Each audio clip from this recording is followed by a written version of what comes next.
Good morning, Canes fans and Canes haters, of which, let's be honest, I'm part of too.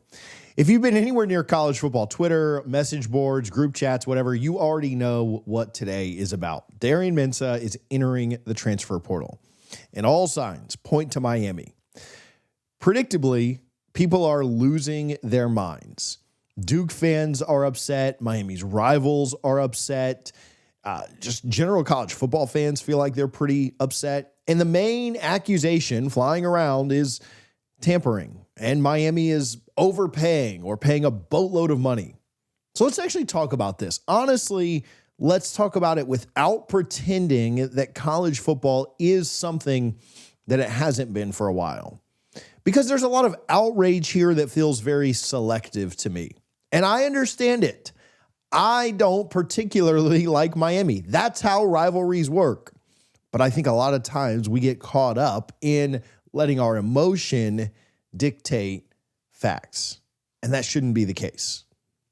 All that said, this is our new ACC Football Addiction channel. You'll find Miami content here, Florida State, Clemson, and other teams in the ACC as well. You may know us from College Football Addiction, maybe Double Fries No Slaw. Make sure you're subscribed here so that you don't miss any of our content on ACC teams specifically. Let's start with the tampering argument. The loudest complaint that you're hearing today is, guys, this is tampering. And I've got a very difficult truth for a lot of people that are not happy about this. Tampering isn't a thing right now. It's not policed right now. The NCAA has been neutered and nobody is getting in trouble for tampering. That's not me defending it.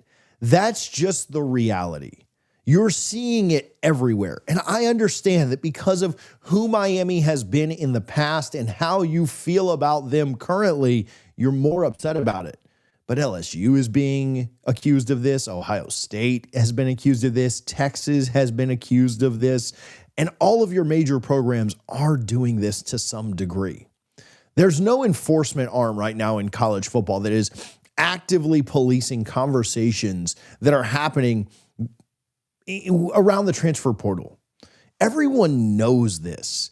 Everyone operates their football team like this. And let's be fair, your major programs, your Power Four programs, and especially your elite programs are benefiting from it when it works in their favor. If tampering was actually enforced, half of the portal movement that we see every season, especially this year, wouldn't exist. So pretending that this is some kind of brand new moral line that is being crossed is probably dishonest, maybe just jealous, but it's not new. Here's the hypocrisy that nobody wants to admit. And listen, if you're a Duke fan, this might be uncomfortable, but try and stick with me. Duke took Darian Mensah from Tulane by offering him more money. That's not speculation. That's just how the portal works. Tulane didn't lose Mensah because Duke had better weather, better tradition, or a better culture. They lost him because Duke made him a better offer and sold him a better opportunity. At the time, nobody said a word about that. There were no think pieces. There was no outrage. There were no conversations of how this is ruining college football. Because when it benefits your program, it's just smart roster building. When it doesn't benefit your program, suddenly it's unethical. Here's another question we need to ask. Is money the only real issue? Now, money is certainly what everyone gets caught up on and fixated on in today's college football. And do I think guardrails need to be put in place? Do I think some of this is ludicrous and outrageous? Absolutely. But here's the real question that nobody wants to ask out loud. If this same exact move happened 10 years ago, let's say in recruiting on signing day, would anyone care? If Mensah was a high school recruit that flipped from Duke to Miami late in the process, maybe on signing day, which used to happen quite often. We'd see signing day flips all the time. Before NIL even existed, we would have all shrugged our shoulders and said, yeah, man, big programs win recruiting battles. That's it. The only reason people are mad right now is because the money is so visible. That's the big difference. Not the action, not what's actually happening, not the outcome, just the transparency of money being involved. And again, I'll be honest with you, I don't love that everything revolves around money now either. I wish it wasn't like this. I wish guys still committed to a program that they loved and that they thought was going to develop them, and they would stay at a program for 3 to 4 years and then go off to the NFL or go off to their jobs. But that's just not the system we have now. And I have accepted that that's the way that the system works that we're currently in. But take away the money. Remove that from the equation completely. Where is Darian Mensah better off? Let's strip out the NIL conversation from our minds completely for just a second. Is Darian Mensah's future, is his career in a better position at Duke or Miami? I don't think that's necessarily a hard question. Miami's track record with quarterbacks, specifically from the portal, speaks for itself. Cam Ward came in and turned himself into an NFL quarterback, the #1 overall pick. Carson Beck came in after a devastating injury to his throwing arm and has elevated this offense, but also improved his draft stock. And both those guys made a lot of money in the process of doing it. Miami ultimately has more talent around the quarterback. They have a better offensive line than Duke has. They have a bigger national stage. They have a much clearer path to the playoff. That's not a shot at Duke. It's just reality. If you're a quarterback, what are you trying to do in college? Beside NIL, you're trying to maximize your development. You're trying to get more exposure. And you're trying to prove that you have more long-term upside. And it doesn't bring me any joy as a Florida State fan to say this, but in what world do we not think that Miami is a better place to do that right now than Duke is? And it's not even just right now. Even when Miami was struggling with the Manny Diaz's of the world, no pun intended, because obviously he's there at Duke, or the Al Goldens, or the Randy Shannons, Miami's always been a better place to do that than Duke is. Who is Darian Mensah? Let's talk about the player himself, because I do want to talk a lot of this big picture, but let's talk about the impact that he'll have. This part is getting lost.